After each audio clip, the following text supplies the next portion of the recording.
মহাভারত। মহাভারত মহাকাব্যের কাহিনীর পরতে পরতে রয়েছে চমক আর রহস্য। আজ এমনই এক রহস্যের কথা আপনাদের সামনে তুলে ধরব। মহাভারতের এমনই এক রহস্যাবৃত দিক যা হয়তো অনেকে জেনেও জানতে চাননি। কাশিরাম দাস কহে শুনে পুণ্যবান, মহাভারতের কথা অমৃত সমান। মহাভারত রচনা হয়েছিল কয়েক হাজার বছর আগে, কিন্তু এখনও এই মহাকাব্যের নানা দিক আমাদের মনে আগ্রহ ও কৌতূহল জাগিয়ে তোলে। মহাকাব্যের কাহিনীর পরতে পরতে চমক এবং রহস্য যেন যেতেই যায় না। বন্ধুরা, আপনারা তো নিউমারোলজির নাম নিশ্চয়ই শুনেছেন। হ্যাঁ, নিউমারোলজি বা সংখ্যা জ্যোতিষ যাকে বলি, আমাদের জীবনে নানাভাবে প্রভাব ফেলে। সংখ্যার গুরুত্বের কথা প্রাচীন ভারতেও পরিচিত ছিল। মহাভারতে যেমন বারবার উঠে এসেছে এই 18 সংখ্যাটি। হ্যাঁ, 18 সংখ্যাটি মহাভারতে বারংবার কিন্তু উঠে এসেছে, যা আমাদের চোখের কাছে বারবার ঘটলেও বা আমরা পড়লেও তা নিয়ে কিন্তু চুলচেরা বিশ্লেষণ আমরা করতে যাইনি। মহাভারতে কুরুক্ষেত্রের যুদ্ধ যে 18 দিন ধরে চলেছিল তা আমরা সবাই জানি, কিন্তু তাছাড়াও বারবার 18 সংখ্যাটি ঘুরে ফিরে এসেছে মহাভারতে। এটি কি নিছক কাকতালীয়, না এর পেছনে অন্য কোনো রহস্য আছে? নিউমারোলজি বা সংখ্যা জ্যোতিষ অনুসারে বিভিন্ন সংখ্যায় আলাদা আলাদা গুরুত্ব রয়েছে। সংখ্যা আমাদের জীবনে নানাভাবে প্রভাব ফেলে। মহাভারতে যে সংখ্যাটি বারবার আমাদের সামনে উঠে আসে তা হলো 18। মহাভারত মানেই কুরুক্ষেত্রের যুদ্ধ, আর এই কুরুক্ষেত্রের যুদ্ধ চলেছিল 18 দিন ধরে। এই পর্যন্ত তো আমরা সবাই জানি, কিন্তু এই 18 সংখ্যাটি শুধু যুদ্ধের দিন হিসেবে নয়, বারবার ফিরে এসেছে মহাভারতে। কেন? কি এর রহস্য? কি কারণে 18 সংখ্যাটির উপর বারবার এত জোর দেওয়া হয়েছে এই মহাকাব্যে? প্রথমত জেনে নেওয়া যাক কি কি কারণে 18 সংখ্যাটি উঠে এসেছে। সবার প্রথমেই যেটি আসে তা হলো 18 দিন ধরে চলেছিল কুরুক্ষেত্রের যুদ্ধ। এই যুদ্ধে কয়েক লক্ষ যোদ্ধার মৃত্যু হয়। ধর্মের সঙ্গে অধর্মের এই লড়াইয়ে নিজেদের প্রাণ বিসর্জন দিয়েছিলেন বহু মানুষ।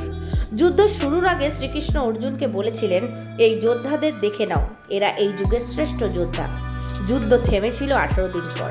দ্বিতীয়ত, কুরুক্ষেত্রের যুদ্ধে কৌরব ও পাণ্ডবদের পক্ষ নিয়ে অংশ নিয়েছিলেন মোট 18 অক্ষৌহিনী সেনা। এর মধ্যে 11 অক্ষৌহিনী ছিল কৌরবদের পক্ষে এবং 7 অক্ষৌহিনী ছিল পাণ্ডবদের পক্ষে। গজ, রথ, ঘোড়সওয়ার ও পদাতিক সৈন্য নিয়ে প্রচুর সেনা তৈরি হয় এই অক্ষৌহিনী সেনাতে। তৃতীয়ত, ব্যাসদেবের রচিত মহাভারতে মোট 18টি পর্বের উল্লেখ পাওয়া যায়। যে 18টি পর্ব নিয়ে মহাভারত রচিত সেগুলি হলো আদি পর্ব, সভা পর্ব, বনপর্ব, বিরাট পর্ব, উদ্যোগ পর্ব, ভীষ্ম পর্ব, দ্রোণ পর্ব, কর্ণ পর্ব, শল্য পর্ব, সৌপ্তিক পর্ব, স্ত্রী পর্ব, শান্তি পর্ব, অনুশাসন পর্ব, অশ্বমেধিক পর্ব, আশ্রমবাসিক পর্ব, মৌসল পর্ব, মহাপ্রস্থানিক পর্ব এবং স্বর্গ আরোহণ পর্ব। মোট 18টি পর্ব। 18টি পর্বের মহাভারত ছাড়াও 18টি পুরাণে রচনা করেছিলেন ঋষি বেদব্যাস। কুরুক্ষেত্রের যুদ্ধ শুরু হওয়ার আগে অর্জুনকে গীতার জ্ঞান দান করেছিলেন শ্রীকৃষ্ণ। গীতাতেও রয়েছে 18টি অধ্যায়। গীতার আরও 18টি নাম রয়েছে। পুরো মহাভারত মহাকাব্যটি প্রধান 18টি চরিত্রের উপর দাঁড়িয়ে। মহাভারতের এই প্রধান 18টি চরিত্র হল শ্রীকৃষ্ণ, ধৃতরাষ্ট্র, ভীষ্ম, দ্রোণ, কৃপাচার্য, শকুনি, দুর্যোধন, দুঃশাসন, কর্ণ, অশ্বত্থামা, কৃতবর্মা, যুধিষ্ঠির, ভীম, অর্জুন, নকুল, সহদেব, দ্রৌপদী এবং বিদুর। এখানেই শেষ নয়, আরও আছে। কুরুক্ষেত্রের যুদ্ধের পর মাত্র 18 জন যোদ্ধা শেষ পর্যন্ত বেঁচে ছিলেন। তার মধ্যে 15 জন পাণ্ডব পক্ষের এবং 3 জন কৌরব পক্ষের যোদ্ধা শেষ পর্যন্ত বেঁচে ছিলেন। এখানেই প্রশ্ন জাগে যে মহাভারতে বারংবার কেন এই 18 সংখ্যাটি ফিরে এসেছে? এটি কি নেহাতি কাকতালীয়, নাকি এর মধ্যে কোনো রহস্য লুকিয়ে আছে যে রহস্যের এখনো কোনো সমাধান হয়নি এবং ভবিষ্যতে যে আর কোনো সমাধান হবে বা সমাধানের কোনো সুরাহা রয়েছে এমনটাও নয়। কিন্তু বন্ধুরা, আপনারা লক্ষ্য করলে বুঝতে পারবেন এবং আমার ভিডিওর মাধ্যমে আপনাদের সামনে আজকে আমি ক্লিয়ারভাবে তুলে ধরলাম যে কিভাবে 18 সংখ্যাটি প্রথম থেকে শেষ পর্যন্ত মহাভারতে কিন্তু জড়িয়ে রয়েছে। হ্যাঁ, এখানেই আসে প্রশ্ন সংখ্যাতত্ত্বের, নিউমারোলজি। এই সব কিছু তো শ্রীকৃষ্ণ জানতেন। এই সব কিছুকে ঘিরে রয়েছে 18, এবং এই 18কে ঘিরে রয়েছে শ্রীকৃষ্ণ। একমাত্র তিনিই জানতেন যে কেন এই 18 সংখ্যাটিকে তিনি বেছে নিলেন। কারণ যদি সব কিছু তার ইচ্ছাতেই হয়, তাহলে এই সমস্ত কিছু তারই ইচ্ছা। কুরুক্ষেত্র যুদ্ধ তারই ইচ্ছা, এবং গীতার সার জ্ঞান, গীতার সার মর্ম অর্জুনকে দেওয়া 18টি অধ্যায়, সেটিও তার ইচ্ছা। তাহলে বন্ধুরা, এই 18 সংখ্যাটি আশা করছি শুভ না অশুভ, তাকে কিভাবে ধরব, এ একমাত্র সংখ্যাতত্ত্ববিদরাই বলতে পারবেন।